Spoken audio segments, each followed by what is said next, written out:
You're listening to the Cyberwire Network, powered by N2K.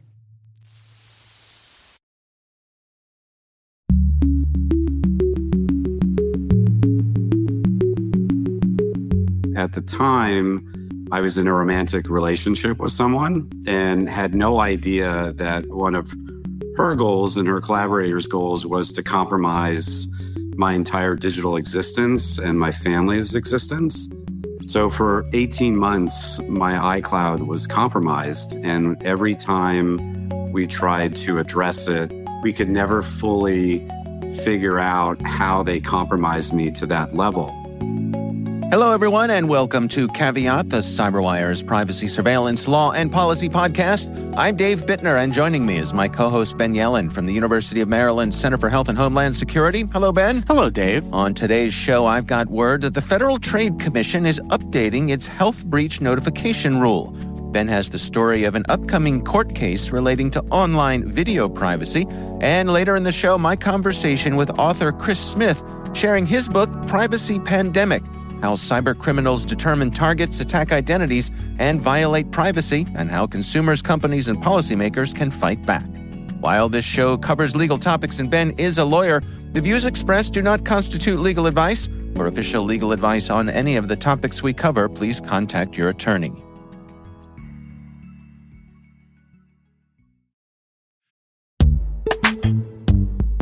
This episode is brought to you by Palo Alto Networks, the leader in cybersecurity. As AI-driven attacks increase, organizations can't afford to have network security that's stuck in the past. Discover how Palo Alto Networks can help you predict what's coming and proactively secure against it with a zero-trust, AI-powered network security platform built to secure whatever, whenever, wherever. To learn more, visit paloaltonetworks.com/network security platform.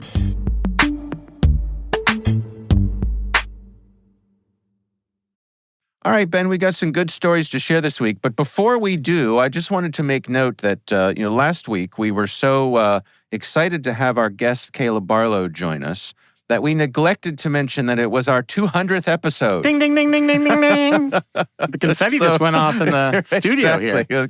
Yes. So congratulations to us. I think 200 episodes is quite a milestone.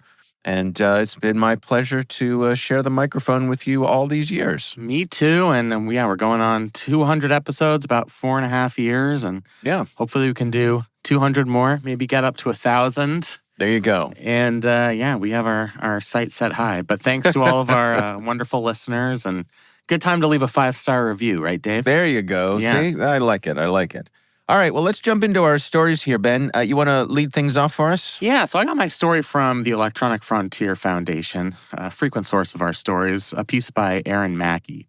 The Electronic Frontier Foundation, among others, is writing to a federal court in Northern California, asking them to uphold a federal law that protects online video viewers' privacy. So there's this law that predates the digital age called the Video Privacy Protection Act. Basically, that law requires any service that offers video to the public. So in the old days, that would have been a video store. Like a video rental store, right? Exactly. Okay. With our, giant VCR old school videotapes.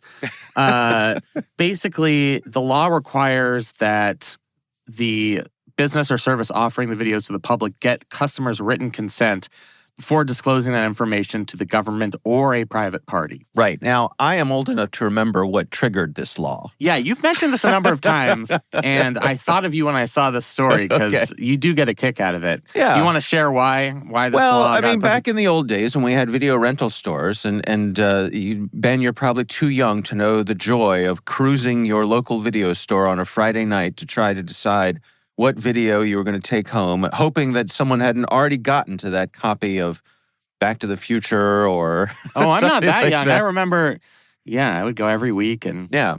So the problem was some politicians figured out, or I guess enemies of politicians figured out that they could go to their local video store and ask the person what videos the politician that they did not like had rented. And so when it was revealed that, Senator McGillicuddy had rented, Debbie Does Dallas 10 times in a row, This was not good for Senator McGillicuddy. And so, the quickest way to get a law enacted is to have it directly affect lawmakers. And that's exactly what happened. Incidentally, haven't we lost our sense of shame? I feel like that wouldn't happen now. I feel like the person would just go and either deny that it happened or be like, you know what? I did watch Debbie Does Dallas, and I liked it. That's right. It was fantastic. And what are you going to do about it? Yeah, I think you're right. But this law was enacted before people had lost that sense of shame, and federal courts have applied it to digital videos as well. So the lawsuit that's being considered in a federal court in California was brought by users of the social media service Patreon. Are you a Patreon user? I have been, certainly. We had a CyberWire Patreon back in the day. So my understanding, I don't use it, but it's basically like a social media aggregator where somebody can have their own Patreon page and post links to all of their different social media sites. Right. And the lawsuit alleges that Patreon has been sharing video viewing habits of its users with Facebook. And this would be a facial violation of this Video Privacy Protection Act because the law bans sharing this information even with private parties, not just the government.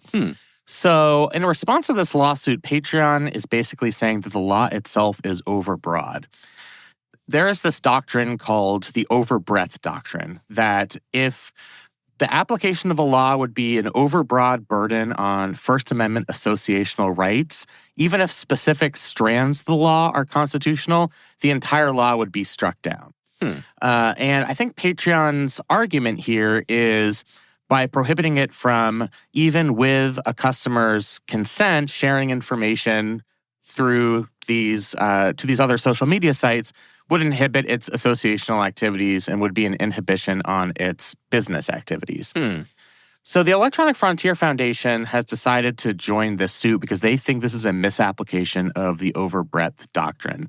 It's funny because they are like the world's foremost defenders of the overbreadth doctrine. They've signed on to every overbroad doctrine case on the other side, basically saying that there are all these overbroad laws seeking to restrict activity. This is an organization that cares about online privacy. So in every case, they're basically saying this is an overbroad law. That's what actually the doctrine that was used to invalidate every part of the Communications Decency Act except for Section 230.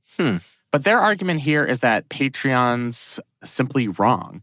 The VPPA, in their view, advances the First Amendment and privacy interests of users because it ensures that they can watch videos without being chilled by government or private surveillance. So I think this is really a chilling effect argument that if Patreon users know that their video viewing habits might end up in the hands of social media sites, especially social media sites that aren't responsible about protecting user privacy, not to name any particular such companies. But we're talking about Facebook. Yeah, exactly. I mean, that's really the underlying truth here, is if this were a more exacting, privacy-conscious social media company, wouldn't be as big of a deal.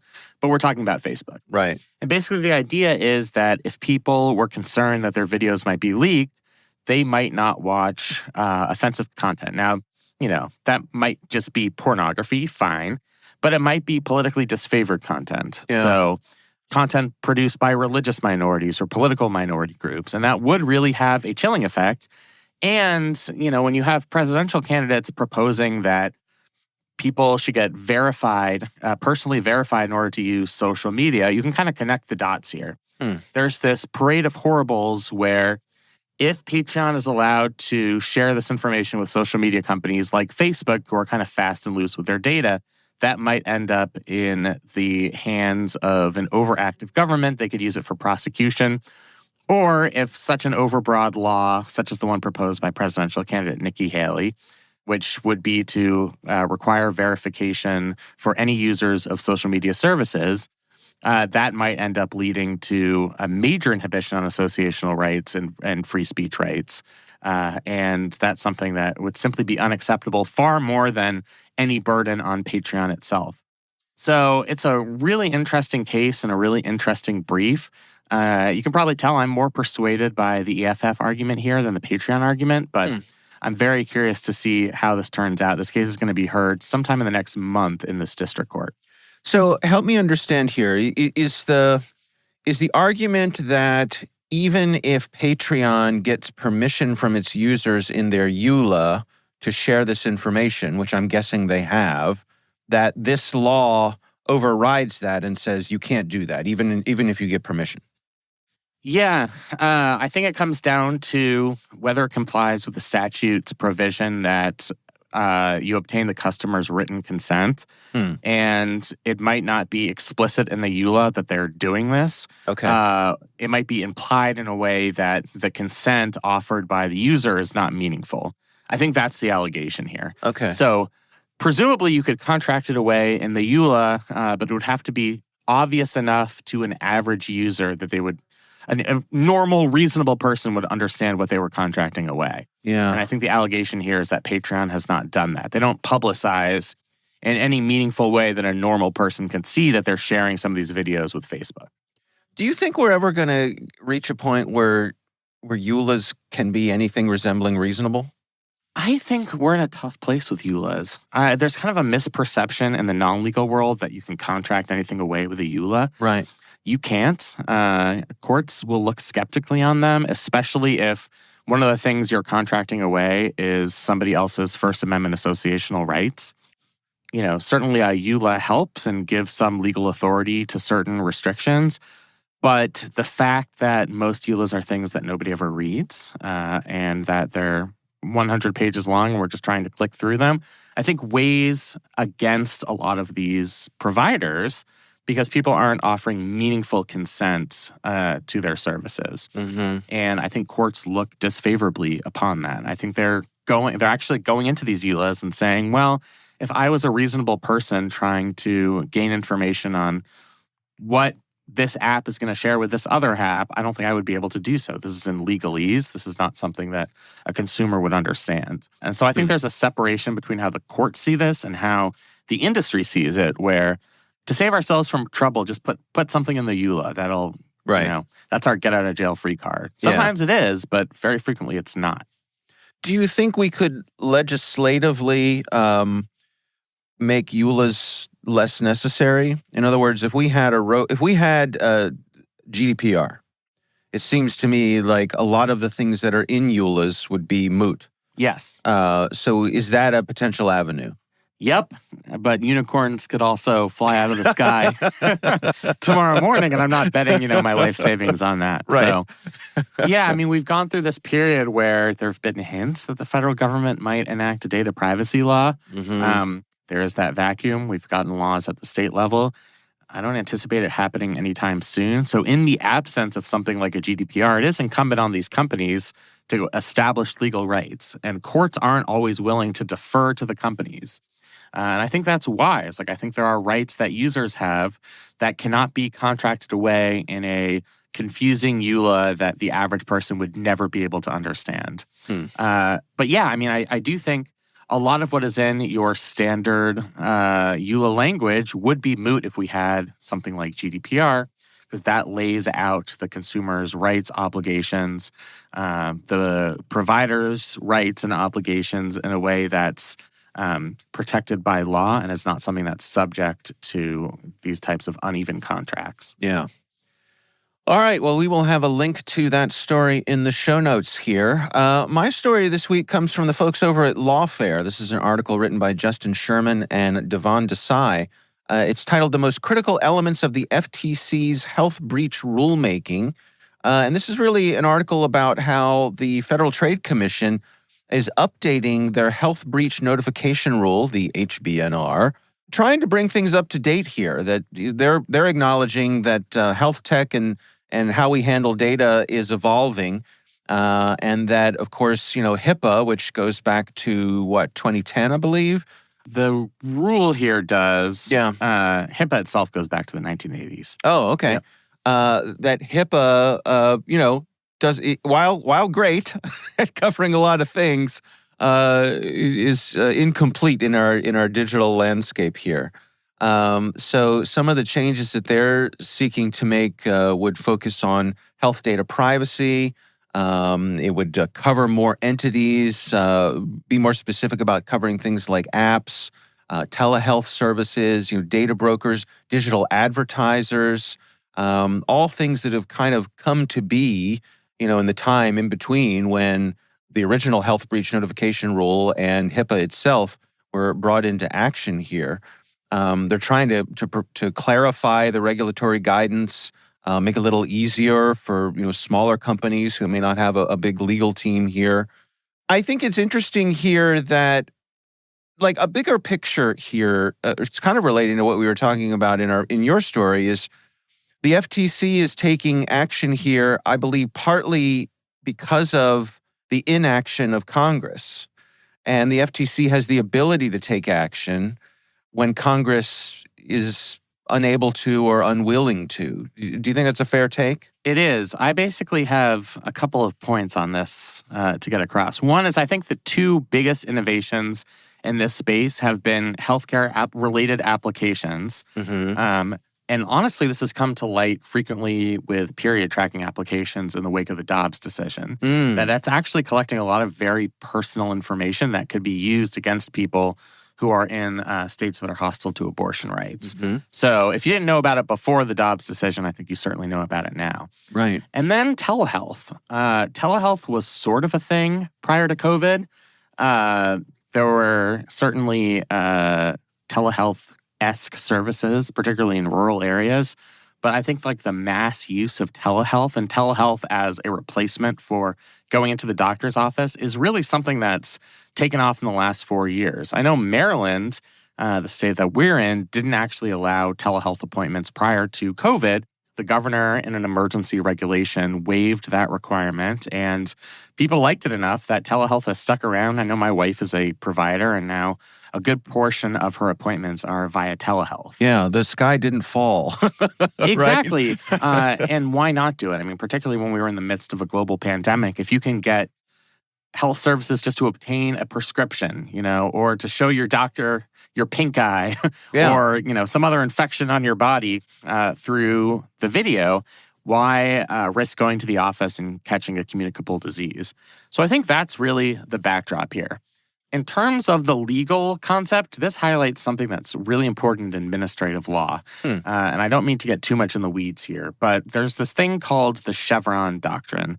Comes from a 1980s case called, I believe it was Chevron versus the Natural Resources something. Mm-hmm. Basically, that decision held that if statutory language is extremely clear, then administrative agencies have to defer to that statutory language. But if the language is ambiguous, then the administrative agencies have some deference to interpret the language as they see fit to meet modern circumstances. So Chevron has allowed federal agencies like the FTC to enforce actions like this, even when Congress stays silent, because this is a reasonable and not arbitrary interpretation of HIPAA and some of the laws enacted concurrent with HIPAA. The concern here is that there are at least 2 or 3 Supreme Court justices who are extremely hostile to this notion of Chevron deference. I know Justice Neil Gorsuch, who was confirmed in 2017, has written extensively about how he hates Chevron deference and that it's been bad for the balance of power between Congress and administrative agencies. And if that deference is struck down, then agencies wouldn't be able to take action like this because this is something that's not authorized by the clear language of the statute. So I know that seems very legalese in the weeds, but I think that could be very relevant for something like this, where we need to give agencies some deference to improve regulations to meet modern circumstances. Yeah. This article points out that the FTC back in February of last year enforced this rule for the first time. They used it against prescription drug provider GoodRx, and then again in May against a fertility tracking app called Premom. And both of those companies were alleged to have shared individuals' health data with third parties without proper disclosures. I mean, again, getting back to our previous story. Right. And I think it's good to see some administrative action here. It's very hard for individual users to know that their data has been released to a private entity and sold to data brokers. Certainly, if that data is released, it's hard for an individual user to sue a giant conglomerate tech company. People just simply don't have the resources. So I think it is incumbent upon agencies like the FTC to have these administrative fines and consequences for these companies that are being fast and loose with people's data. And we're talking about health data. It's stuff that's very personal. I mean, I think that's what makes health data so unique. Is it fair to say that in general, HIPAA has been considered a success? I think so.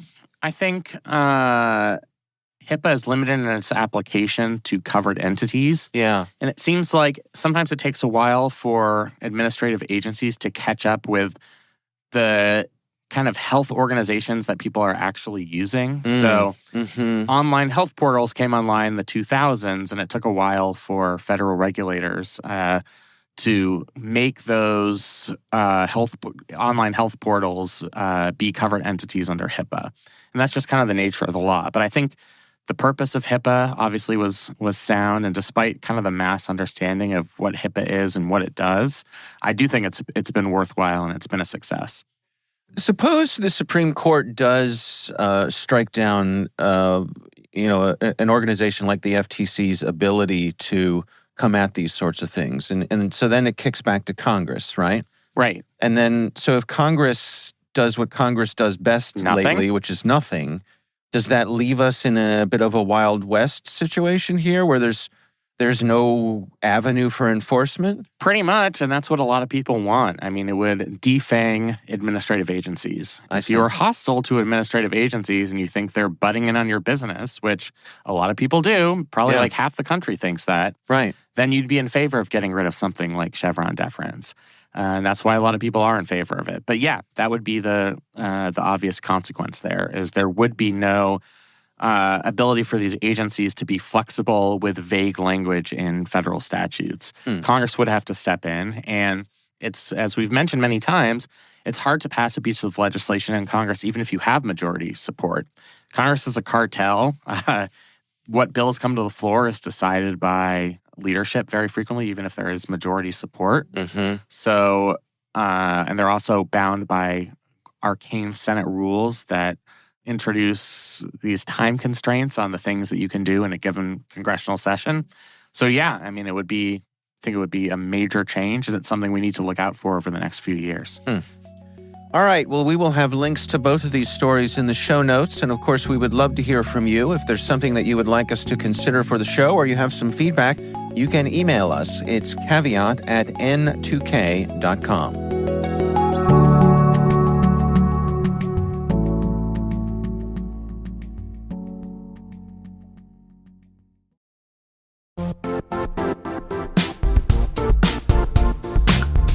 Now, a word from our sponsor, the Johns Hopkins University Information Security Institute, currently seeking qualified applicants for its innovative Master of Science in Security Informatics degree program. Study alongside world-class interdisciplinary experts and gain unparalleled educational, research, and professional experience in information security and assurance. Interested U.S. citizens should consider the National Science Foundation's CyberCore Scholarship for Service program, which covers tuition and a $6,000 annual professional development allowance, as well as providing a $37,000 additional annual stipend. Apply for the scholarship and the fall semester by March 1st. Learn more at cs.jhu.edu/MSSI.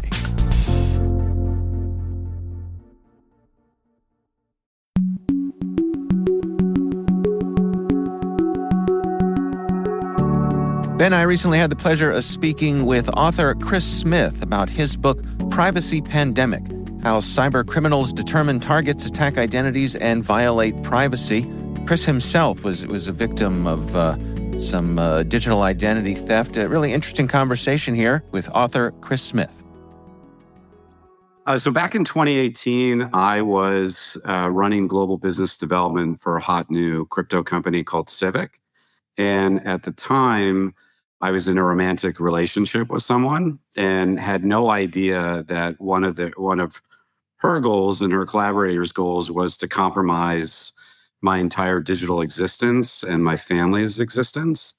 So for 18 months, my iCloud was compromised. And every time we tried to address it through, working with my tech guys at Civic, hiring digital forensic specialists and meeting with people like the FBI, we could never fully figure out how they compromised me to that level until we learned that my mom's house and her router was the attack surface essentially.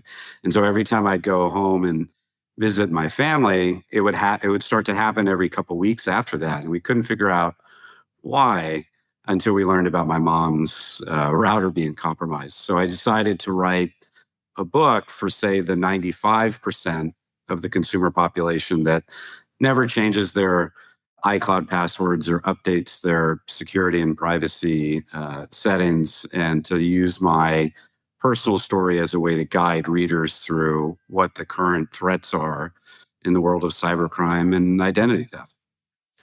Do you suppose that you were targeted specifically, or was this an opportunistic sort of thing? So it's very clear based on the data and the forensics that my team and I have now, reviewed, a couple of years ago, that they compromised me 3 weeks before I joined Civic. So it's very clear what their goal was to try and embed themselves into my iCloud, which was, at the time, my personal iCloud connected to everything at Civic, which I never do anymore. So I believe it was opportunistic because I was joining a very hot crypto company that had just raised $33 million in an ICO, and I think it was more opportunistic. And it strikes me that there's the added element of having a romance scam thrown in as well. Yeah, I think that was one of the hardest things that I needed to get over. But once we realized that they had compromised my mom's house, I got over it pretty quickly and got to action in terms of wanting to take them down, and hired experts in privacy and digital crisis management, and talked to former CIA, NSA type people. And yeah, it wasn't easy, but it definitely propelled me into being more active about doing everything I could to take them down. But the one thing about that is that I'm definitely not the first person that's ever experienced something like this, and I won't be the last. And I see articles all the time on LinkedIn or news outlets about elderly people losing everything because they were scammed, or these pig butchering type scams that are happening a lot in crypto or were. And so it was a difficult thing to get over, but I'm not the first and I won't be the last, unfortunately. It strikes me that you certainly being a person of above average knowledge and capabilities when it comes to things like cybersecurity, that's really a cautionary tale for the rest of us, folks who don't have that particular skill set that you do. So that's a really important point. So I knew virtually nothing about cybersecurity until this happened. And while I worked in the technology space and I understood things like why multi-factor was important, and why needing to update your passwords and your credentials were all important, right? Like I was probably, like you said, above average in terms of my security knowledge, but from a cyber perspective, I had very little knowledge, right? And over the last 5 years, I've met with some amazing people that have helped educate me. And I'm looking at it from a very different perspective because I'm someone that has experienced a cyber attack and identity theft. And the only way that I know how to deal with things like that is to throw myself into what I'm experiencing. And so the amount of people that I have engaged with, either to hire to help me do forensics or to help me understand how and why this happened, has really opened my eyes to what's really happening around the world and what we need to do to better protect the everyday American and the everyday global consumer. So I didn't have true cyber experience, but I've learned from some amazing people in the industry. Can you take us through the experience, the successes, the frustrations? What you learned about our ability to counter this sort of thing? So I think one of the biggest challenges that I see is, most victims or targets of identity theft or someone that's been part of a breach, like at 23andMe, which in my opinion is a really horrific breach based on the fact that people's DNA and the bad actors were building lists of types of people. Is there's really no retribution most of the time for targets or victims of these crimes because you generally do not know who you are going to go after. And while I had a very good sense of why I was being targeted and by who, they were still never held to account, which is part of the reason why we had to, change names and locations in the account of privacy pandemic. But I think that's the biggest challenge is you have companies like Okta or 23andMe that have been in the news a lot lately that come out and say, oh, it was only 1% of our customer database. And then it turns out, like in Okta's case, they blamed an employee for the breach. And then it turns out that their entire customer database was breached. And that's, I think, probably close to 1 billion username, password, credentials that are out there. And so there's no warning system for us as the consumer or the user of these products to be able to fight back. And so I think that's one of the biggest challenges that I see as someone that's coming into the industry and building a new company to help solve that gap, in our opinion. And one of the things that you touch on in the book is this notion of self-sabotage, as you describe it, and how the criminals rely on that. Can you take us through what you mean by that? Yeah, so I think in most romantic relationships, you start to build trust with your partner, right? And so I think that we start to reveal a lot of information about ourselves to the people that we're in love with or people that are really close friends of ours. And what I've come to the realization is that you have to be extremely careful of the amount of information that you share, not because you shouldn't feel like you can't trust your partner or your best friend or whatever, but you just never know their motives. But also what I've learned is you never know if they might be targeted to get to you, right? And so that's a very scary reality that I stepped into because of what happened to me. But after speaking to lots of people in this world, like Ava Velasquez, who was very kind and wrote the foreword to my book. She's the president and CEO at the Identity Theft Resource Center. I've learned so much from Ava and her team about family fraud and how kids get their social security number destroyed before they even have a chance before they turn 18 because a parent or a relative has been leveraging their social security number. So I think when it comes back to self-sabotage, it's just really understanding who has access to your, as simple as your code to your phone, the pin to your code on your phone or on your device, and just making sure that you stay on top of it because you just never know where a leak might be, and it might be someone very close to you.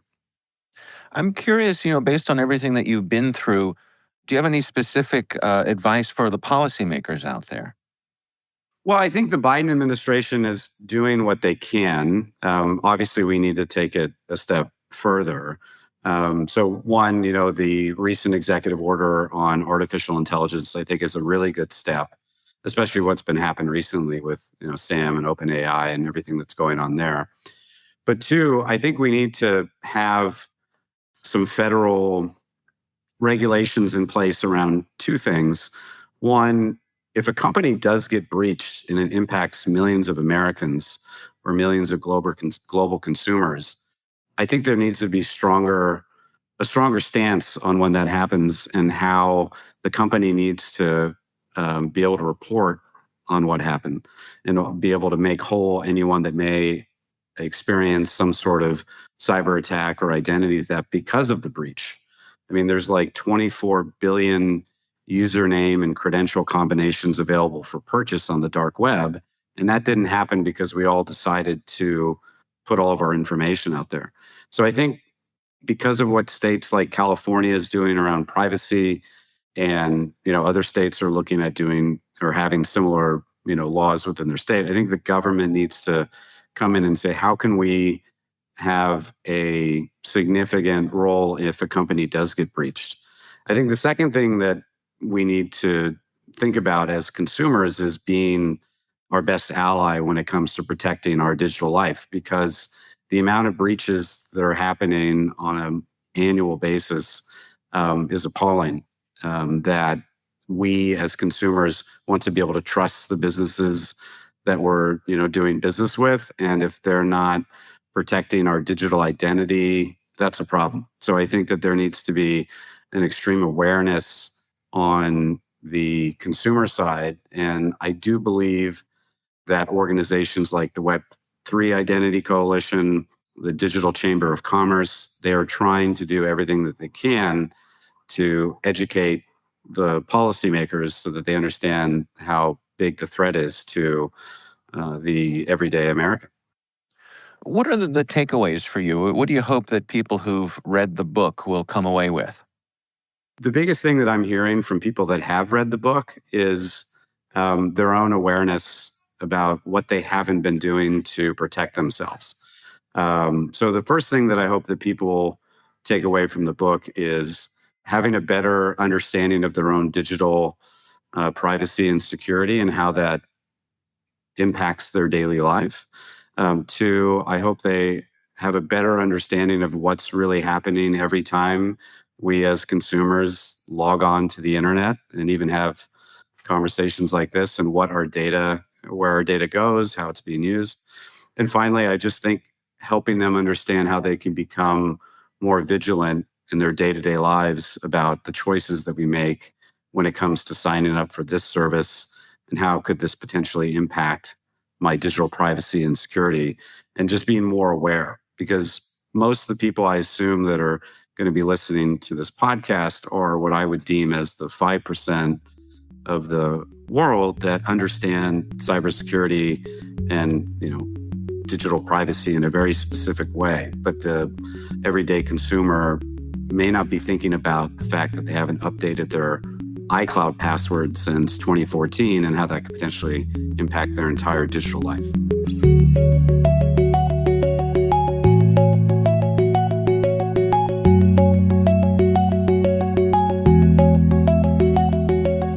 Ben, what do you think? I just really admire Mr. Smith from using his own experience to pass on advice to others, talking about how much work it was to get his life back after all of these fraudsters stole his private information, and there are little ways that they can attack it even to this day. It's been, several years since this has happened. So it's just encouraging for me to see him use this experience to inform the rest of us on what the risks are and how we can ameliorate those risks. Yeah, really a harrowing situation to be in, and we certainly appreciate him reaching out to us and sharing his story.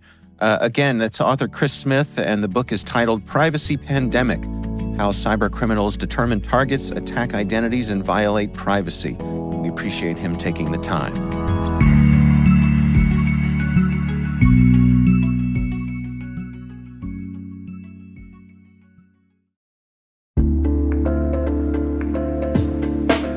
And now, a word from our sponsor, SpyCloud, the cybercrime analytics leader. SpyCloud disrupts cybercrime by telling you what criminals know about your business and your customers, so you can take action to prevent ransomware, session hijacking, account takeover, and online fraud. SpyCloud constantly recaptures and analyzes new data from the criminal underground, including credentials, session cookies, and PII siphoned from malware-infected devices. With knowledge of the specific exposed data criminals have in hand from InfoStealer malware on managed and unmanaged devices, security teams can respond with a more efficient and effective process called post-infection remediation that fits seamlessly into existing incident response frameworks. Get SpyCloud's post-infection remediation guide outlining the 7 steps for preventing a malware infection from becoming a full-blown ransomware incident. Visit spycloud.com/cyberwire.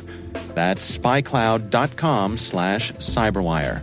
And we thank SpyCloud for sponsoring our show.